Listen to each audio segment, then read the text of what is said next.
We just wrapped up another unit, so I am here today to show you some of the activities we did as well as the books that we enjoyed. Hi, I'm Jamie and this is Simply Learning Together.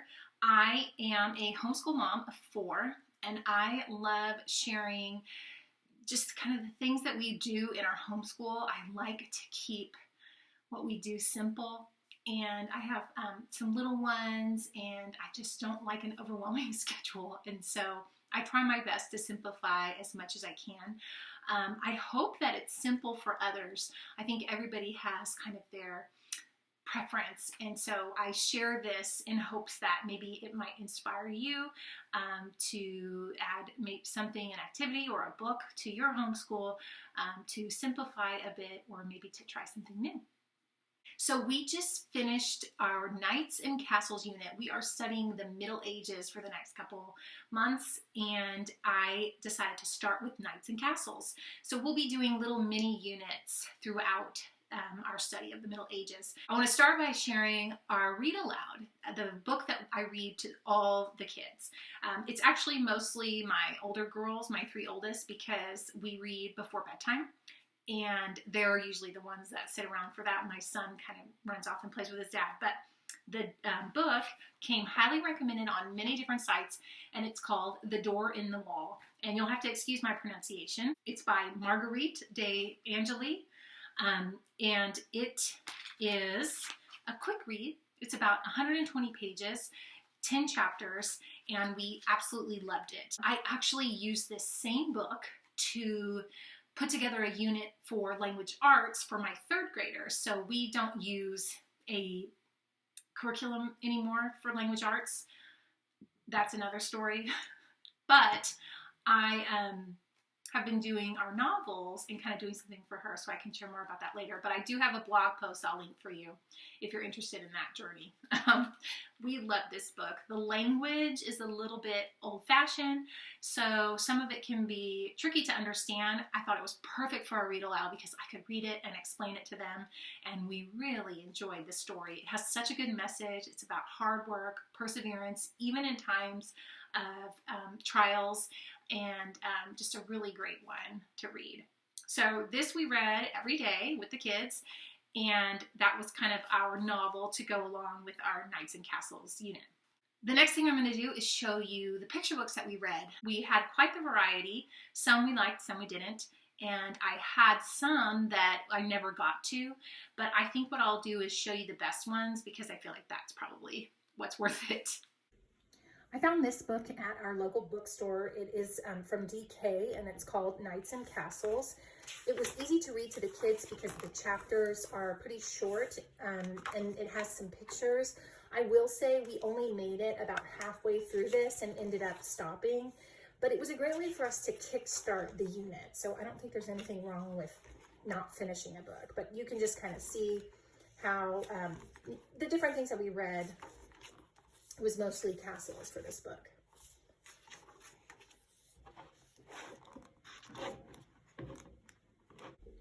This book is called Imagine You're a Knight, and it's really cute with lots of pictures, and I have high hopes for it.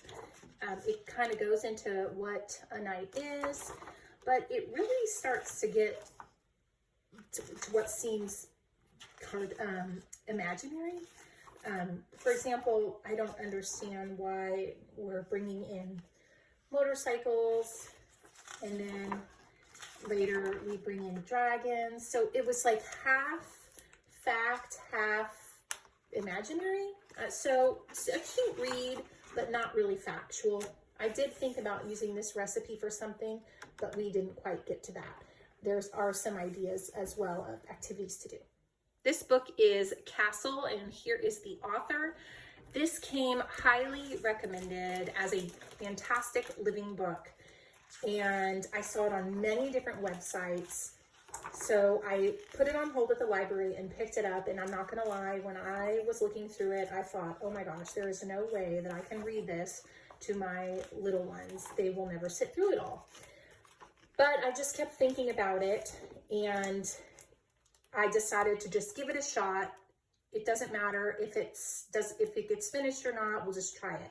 Well, I'm so glad that I did. I actually split it up into about 3 days, and we read about 20 to 25 minutes a day, and we learned so much. Each of those days, I kind of did a quick little activity with them, and I can share about that more towards the end of this video. But this book was phenomenal.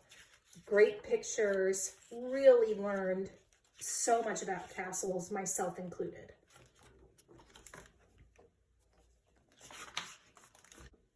This was a cute, easy read that I found from our library. It's about a couple of kids, and they're wondering what it would be like to live in medieval times. And it just kind of follows their journey and has some facts on the side. The kids loved it, and it was easy to read in one sitting. So I feel like that's kind of a win. I will kind of flip through here so you can see more what it's like. Definitely a good one.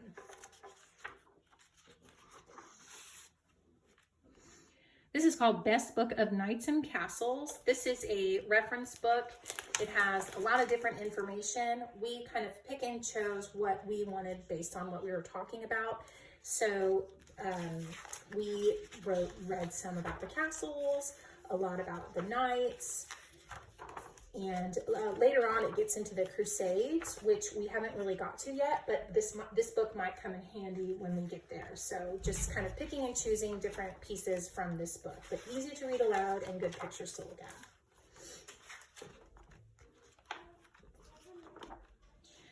I found this at a used bookstore. We have not read it together yet, but we've used it to look at pictures for one of the activities that we did. This is just a cute little story, so I'm hanging on to that one that we can read later, maybe a bedtime read at some point. So haven't gone through it yet, but just a cute little Miss Frizzle story. Sharing a few pictures here with you.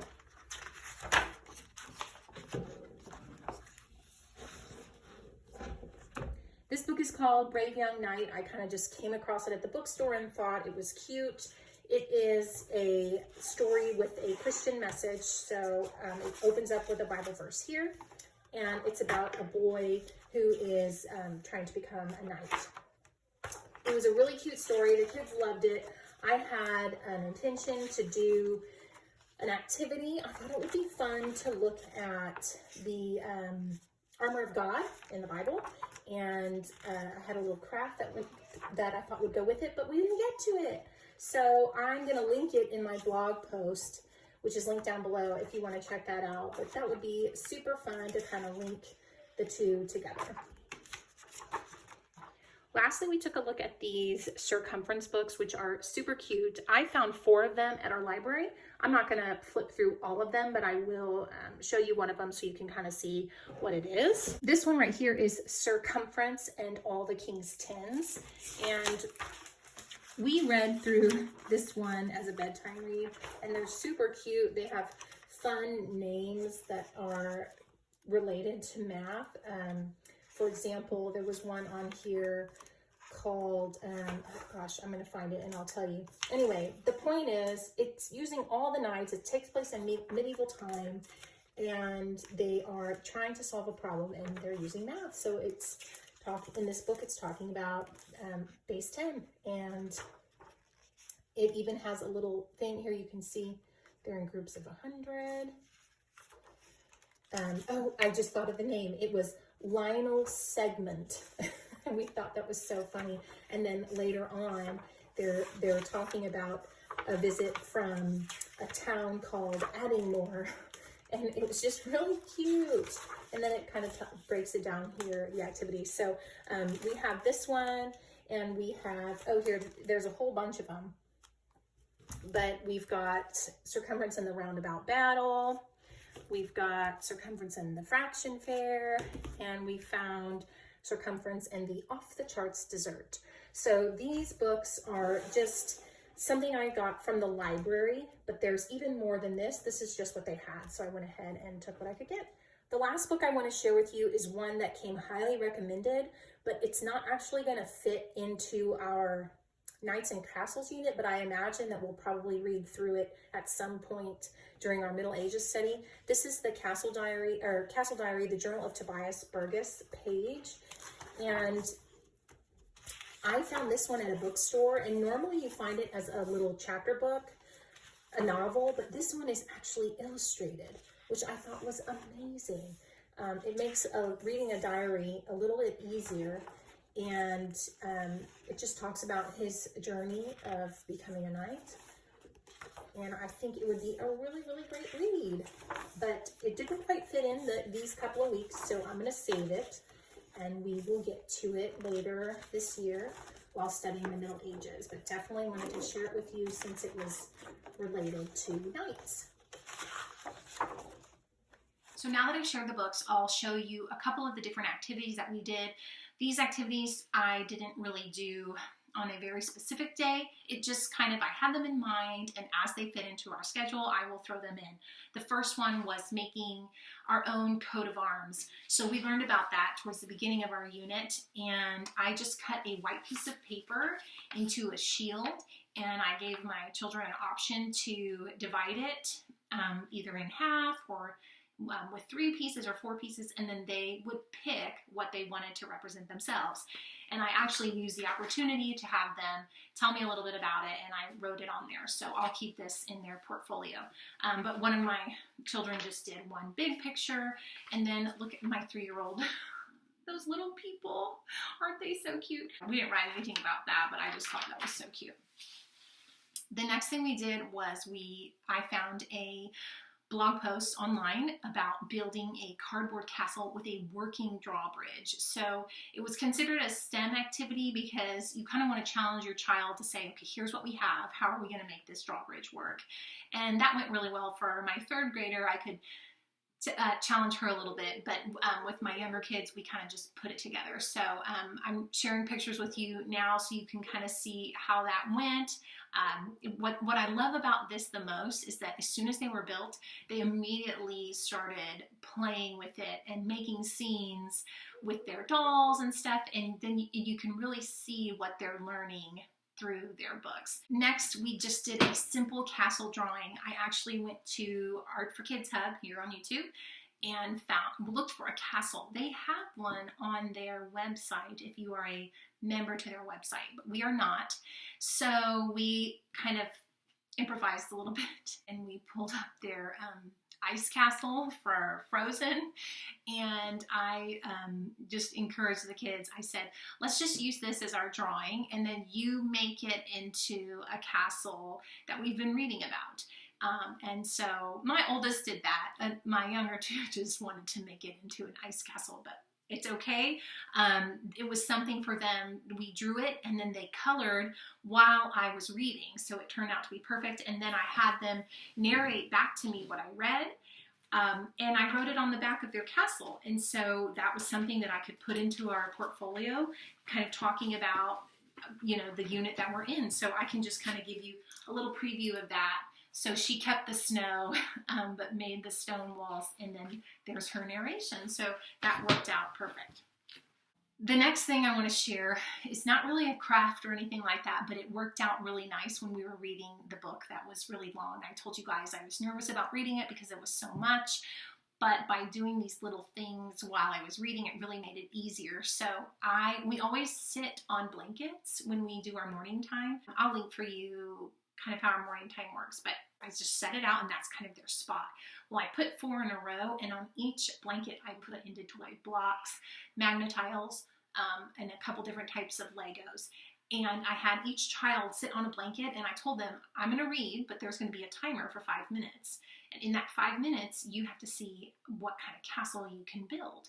And then when the timer goes off, we see the castle. I let them know it was going to come down because we would rotate, and then they would have an opportunity to build 4 different kinds of castles with 4 different things. And they loved it. They really enjoyed moving around, and it actually made the time go by really quick when you break it up into those 5-minute segments. So that's kind of a peek inside what our unit was like.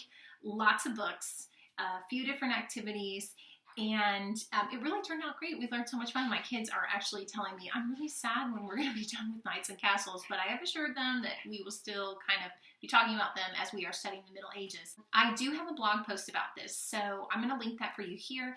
I'm going to have in that blog post links to the books, some different videos that we watched, and descriptions of all the different activities that we did, including some activities that I wanted to do but we didn't quite get to. So I'll have that there for you. If you've studied Knights and Castles before, I'd love to know what books that you love. We'll still be in the Middle Ages, so I can always add more books into our studies. But if you do one of these activities, I'd love to see it. You can tag me on Instagram, or you can let me know in the comments how it goes. I love sharing these different unit studies, and it's so fun to see you guys doing some of the same things. So thank you for your support. Thank you for being here, and I'll be back to share more soon.